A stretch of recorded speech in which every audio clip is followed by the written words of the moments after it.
चलो मैट्रिक्स का एक ओवरव्यू है ना, तो अगर लग रहा हो तो थोड़ा इधर खसक जाओ, मेरे ख्याल बोर्ड क्लियर विजिबल है तो थोड़ा सा इधर शिफ्ट हो जाओ।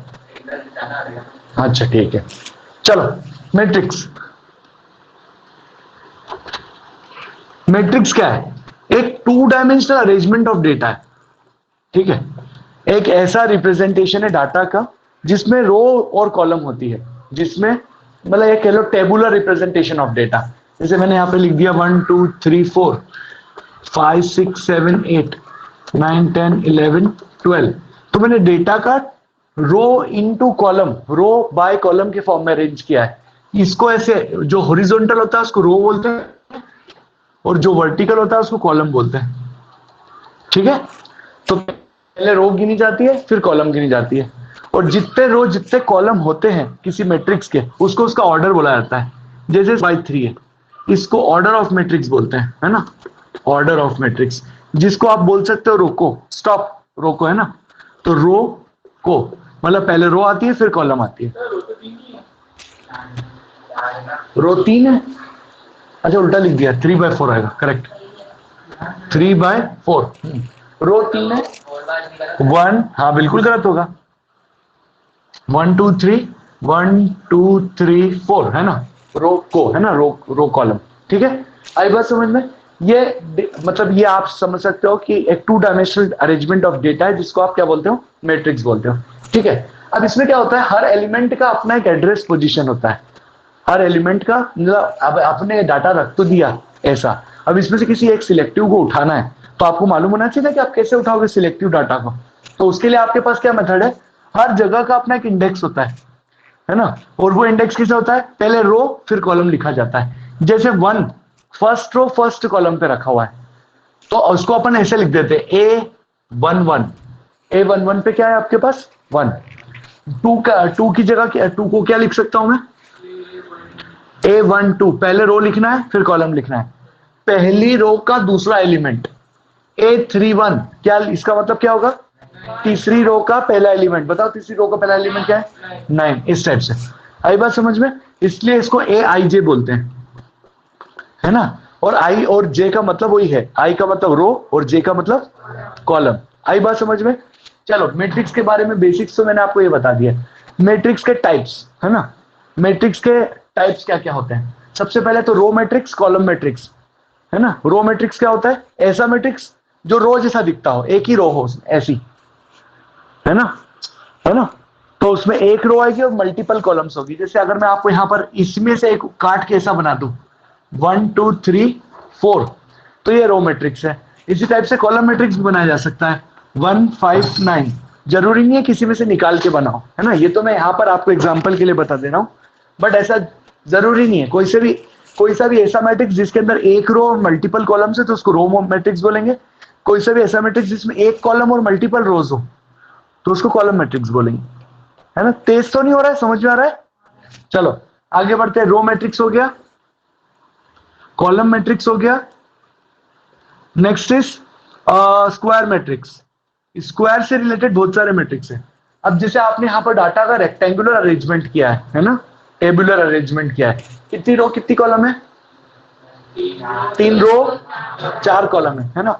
अगर आपने इसमें इक्वल साइज के इक्वल रोज और इक्वल कॉलम्स ले लिए तो क्या बनेगा, वो मैट्रिक्स बनेगा स्क्वायर मैट्रिक्स, ठीक है, जिसमें रो और कॉलम्स इक्वल हो। अगर रोज और कॉलम्स इक्वल होते हैं तो आपके पास जो मैट्रिक्स बनता है, जैसे 1 2 3 4 5 6 7 8 9, क्या एक स्क्वायर मैट्रिक्स है? हाँ ये एक स्क्वायर मैट्रिक्स है। अब स्क्वायर मैट्रिक्स में एक और चीज होती है, सबसे इंपॉर्टेंट चीज होती है, जिसको आप बोलते हो प्रिंसिपल डायगोनल।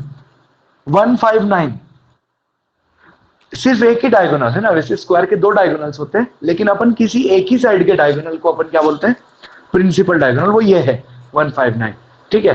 अब अगर इस जगह पर एलिमेंट्स है और बाकी सारी जगह 0 लिख दूं, बाकी सारी जगह 0 लिख दूं, है ना, बाकी सारे एलिमेंट्स को मैं क्या कर दूं, 0 लिख दूं, तो ये जो मैट्रिक्स बना है इसको आप बोलते हो डायगोनल मैट्रिक्स। क्या बोलते हो, ठीक है, आई बात समझ में? डायगोनल मैट्रिक्स, है ना, मतलब सिर्फ उसमें एक ही प्रिंसिपल डायगोनल। हाँ इसको आप डायगोनल मैट्रिक्स नहीं बोलोगे अगर यहां पर ऐसा 1 1 1 लिखा हुआ है और बाकी जगह 0 लिखा हुआ है, ठीक है, तो इसको आप डायगोनल मैट्रिक्स नहीं बोलोगे, है ना। ये कोई सा भी और भी मैट्रिक्स हो सकता है, लेकिन डायगोनल मैट्रिक्स किसको बोलोगे आप, इसको बोलोगे, ठीक है प्रिंस। हाँ, इसीलिए इसमें एक ही डायगोनल होता है ना, मतलब डायगोनल मैट्रिक्स में डायगोनल किसको बोलते हैं, जहां पे आई और जे इक्वल हो, आई और जे। अब आई क्या है, नंबर ऑफ रो नंबर, और जे क्या है, कॉलम नंबर। ये वाली जगह का नाम क्या है, A11, इस वाली जगह का नाम क्या है, A22, मतलब आई और जे अभी भी बराबर। ये वाली जगह का नाम क्या है, A33। तो इसमें भी ये समझ सकते हो कि आई और जे की वैल्यू बराबर। तो जहां पर आई और जे की वैल्यू बराबर होती है वही जगह को, और बाकी सारी जगह 0 होती है, उसी को आप क्या बोलते हो,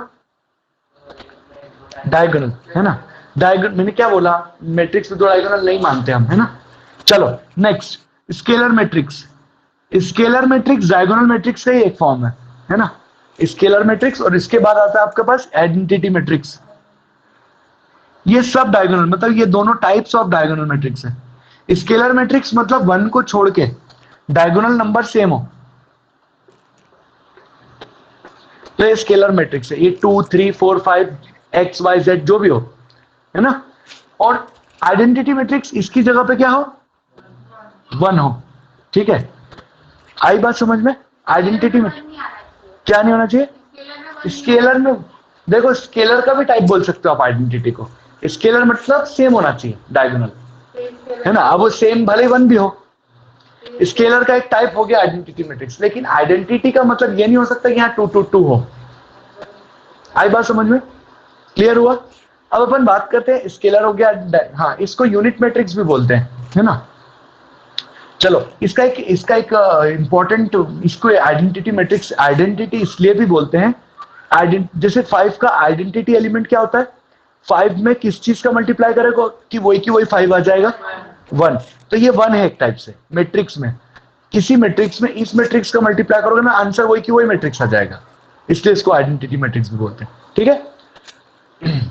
इसके बाद आता है नल मैट्रिक्स। नल मैट्रिक्स का तो कोई भी, ये स्क्वायर जरूरी नहीं है। नल मैट्रिक्स मतलब ऐसा मैट्रिक्स जिसके सारे एलिमेंट 0, है ना, नाम से क्लियर हो गया, ठीक है। और कोई सा बच गया क्या, इक्वल इक्विवेलेंट, बिल्कुल सही। इक्वल मैट्रिक्स क्या होता है, दो मैट्रिक्स जिनका साइज, लेंथ और ब्रेड्थ दोनों, लेंथ और ब्रेड्थ मतलब रो और कॉलम, ठीक है, इक्वल हो और अंदर के एलिमेंट भी इक्वल हो, उसको इक्वल मैट्रिक्स बोलते हैं। जैसे आपके पास दो मैट्रिक्स बने, ए मैट्रिक्स लिखा हुआ है एक्स वाई जेड डब्ल्यू, और बी मैट्रिक्स लिखा हुआ है 1 2 3 4, और बोला है ए मैट्रिक्स और बी मैट्रिक्स इक्वल मैट्रिक्स है, इक्विवेलेंट मैट्रिक्स नहीं है, इक्वल मैट्रिक्स है ना। तो ए और बी मैट्रिक्स इक्वल है, इसका मतलब इनका साइज पहले चेक करो, क्या ये कितने, ये क्या साइज का है, 2x2, ये भी 2x2 का है। तो ये पहली बात तो साइज तो इक्वल हो गया। अब इसके बाद इनके एलिमेंट्स भी आपस में इक्वल होते हैं अपनी अपनी जगह पे। x किसके बराबर होगा, 1, y 2, z 3 और w 4। तो इक्वल मैट्रिक्स का मतलब होता है एलिमेंट्स भी बराबर होना और साइज भी बराबर होना। इक्विवेलेंट का मतलब साइज बराबर होना, एलिमेंट्स अलग होना, ठीक है। इक्विवेलेंट मतलब दो मैट्रिक्स, 3x3 के दो मैट्रिक्स बना दूंगा तो इक्विवेलेंट है वो, दोनों का ऑर्डर सेम है लेकिन एलिमेंट्स अलग अलग है। आई बात समझ में आ रही है। चलो आगे बढ़ते हैं, ठीक है। मैट्रिक्स का एडिशन और सब्ट्रैक्शन। इक्वालिटी में क्या बताया मैंने, इक्वालिटी में ऑर्डर बोला, ऑर्डर भी इक्वल होना चाहिए, एलिमेंट्स भी सेम होना चाहिए।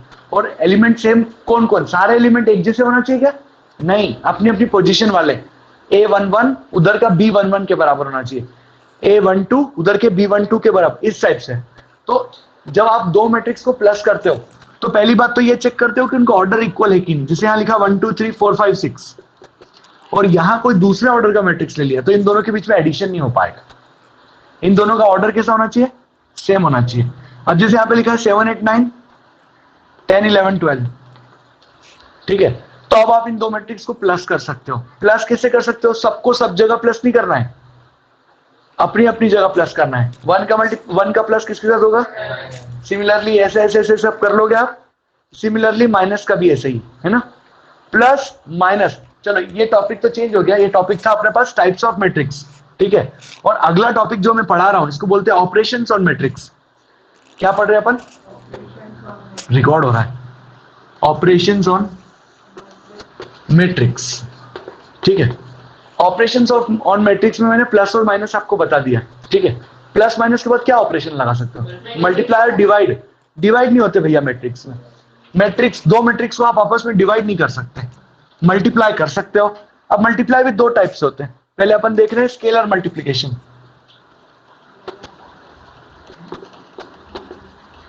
स्केलर मल्टीप्लिकेशन का मतलब क्या होता है? किसी एक मैट्रिक्स में किसी एक नंबर का, स्केलर क्वांटिटी का मल्टीप्लाई करना, ठीक है। जैसे आपके पास ए मैट्रिक्स लिखा हुआ है 1 2 3 4 और -2a का मतलब क्या होगा? सभी एलिमेंट्स में -2 का मल्टीप्लाई कर देना, है ना। बहुत ही नकली था, है ना, मतलब कुछ ज्यादा बड़ा कॉन्सेप्ट नहीं है। Scalar multiplication with sign without sign कैसा भी कर सकते हो आप। इसमें 2 का मल्टीप्लाई करने का बोला तो सारे एलिमेंट्स को डबल कर दो, 3 का मल्टीप्लाई करने का बोला तो सारे एलिमेंट्स में 3 का मल्टीप्लाई। आप इसमें से कॉमन निकाल नहीं सकते, कॉमन निकाल के करोगे क्या, है ना, मतलब आपके पास कोई काम ही नहीं है कॉमन निकालने का। हाँ, एक बीच में चीज रह गई, प्लस और माइनस की भी प्रॉपर्टियां होती है, पर वो अपने एनसीईआरटी लेवल में कोई काम की नहीं अपने। प्लस माइनस की क्या प्रॉपर्टी होगी? ए प्लस बी करो और बी प्लस ए करो, बात सेम होगा, इसको कम्यूटेटिव बोलते हैं। ए प्लस बी प्लस सी लिखा हुआ है, अब आप पहले ए प्लस बी को प्लस कर लो, उसके आंसर को सी से प्लस करो, या फिर ए को अलग रखो और बी प्लस सी को पहले प्लस कर लो, फिर उसके आंसर से ए को प्लस करो। तो दोनों बातें सेम है, एसोसिएटिव, है ना। और उसके बाद पता नहीं और कौन कौन सी प्रॉपर्टीज है अपनी बुक में। एग्जिस्टेंस ऑफ एडिटिव आइडेंटिटी, वो यूं बोलते हैं कि अगर आपके पास कोई एक मैट्रिक्स है तो आपके पास एक ऐसा मैट्रिक्स और मिलेगा जिसको इसमें प्लस करने पर आंसर यही कि यही मैट्रिक्स मिलेगा। क्या बोल रहा हूं मैं? अगर आपके पास ए मैट्रिक्स है, इसमें कोई आपको एक और ऐसा मैट्रिक्स मिलेगा जिसको इसमें प्लस करने पर आंसर यही कि ए मिलेगा। वो मैट्रिक्स कौन सा होगा? नल मैट्रिक्स होगा, है ना। तो एग्जिस्ट करती है, ऐसा बता रहे हो, ठीक है। इनवर्स अभी पहुंचे नहीं, अपन बता रहे हैं इनवर्स पे पहुंचने दो, है ना। चलो, ये समझ में आया आपको मैट्रिक्स के बारे में। अब अपन देखते हैं मैट्रिक्स का मैट्रिक्स से मल्टीप्लाई कैसे करते हैं, ठीक है। चलो, यहां से ये टॉपिक है जो शायद आपको पढ़ना चाहिए, या पढ़ना तो सारे ही टॉपिक चाहिए, लेकिन ये टॉपिक है अभी तक तो अपन आप मेरे से क्लास में 2 या 3 बार पढ़ चुके हो, फिर भी अब अपन मैट्रिक्स का मल्टीप्लिकेशन देखते हैं। मैट्रिक्स का मल्टीप्लिकेशन, सबसे पहले मैट्रिक्स का मल्टीप्लाई करने के लिए ऐसा नहीं होता जैसे मल्टीप्लाई नॉर्मल कैसे होता है, किसी का भी किसी से मल्टीप्लाई कर दिया।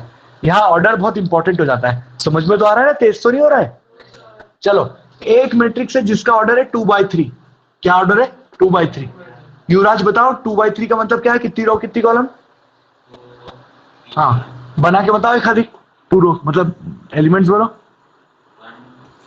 हाँ,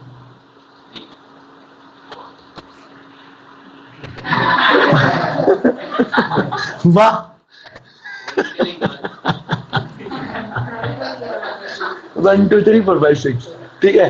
क्या यार, मैंने भी कैसा क्वेश्चन पूछा, मैंने बोर्ड पे बुलवा के बनवाना था, थोड़ा रिकॉर्ड हो जाते हैं आप भी यहाँ पे, ठीक है। आपके पास एक और बी मैट्रिक्स है ना, जिसका ऑर्डर 3/3 है।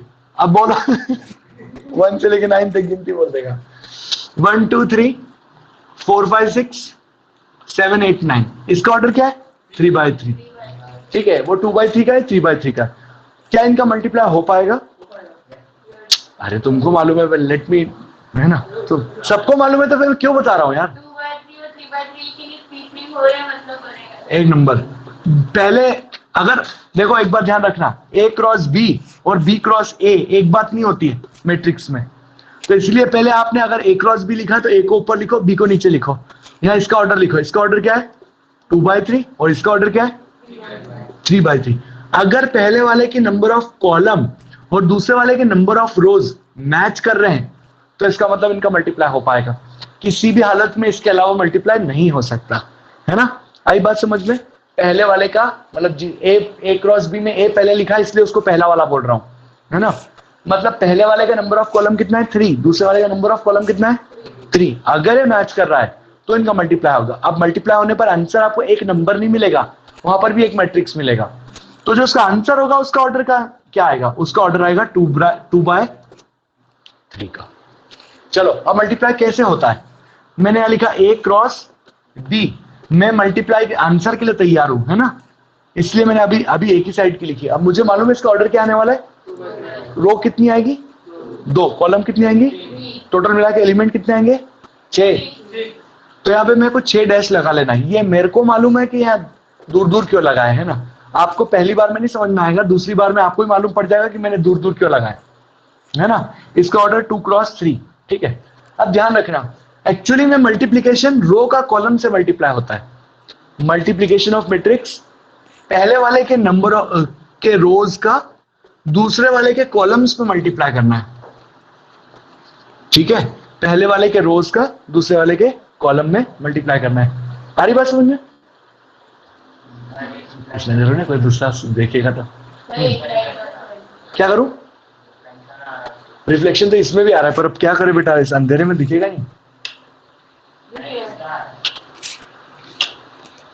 वो वाला परफेक्ट था पूरा।